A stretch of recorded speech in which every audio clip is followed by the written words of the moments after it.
The whole institution was threatened if a slave woman could produce a free man. Hard because you've got to divorce yourself from the standards of that society. The danger of your generation,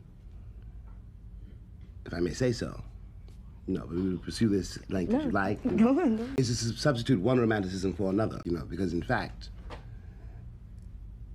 these categories are, to put it too simply, but with a certain brutal truth, these categories are commercial categories, There was a reason that when you and I were slaves, my son produced out of your body was by definition a slave. But the master's son also produced out of your body, depending on his color. If he was light enough, he could live in the big house.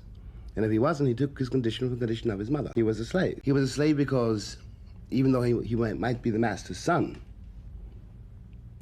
the master could make money off of his son. The whole institution was threatened if a slave woman could produce a free man. And the dilemma begins there. You see what I mean? I don't see why it's a dilemma. If a slave woman can produce a free man, a slave woman was forbidden that means anything. A slave woman was forbidden by law. I said the reasons are commercial, to produce a free man, because once you have a free man out of the body of a slave, you no longer have a slave. That's true. But it's very hard to recognize that the standards which have almost killed you are really mercantile standards. They're based on cotton, they're based on oil, they're based on peanuts, they're based on profits. To this day. To this hour, which the church sanctifies. But the church is commercial. It's when you begin to realize all of that, which is not easy, that you begin to break out of the culture which has produced you and discover the culture which really produced you.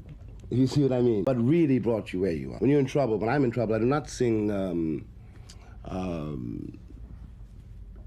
a Doris Day Tin Pan Alley tune. You find yourself, humming and moaning, something which but that has nothing to do with the great-grandfathers did. No. That has to do with that. No, that has to do with that. What it's all about is the attempt now to excavate something which has been buried, which you contain and I contain, and which your kid contains, and which has got to carry, which one has a hand down the line for the sake of your kid and for the sake of future generations, and even for the sake of white people who have not the remotest idea what this means.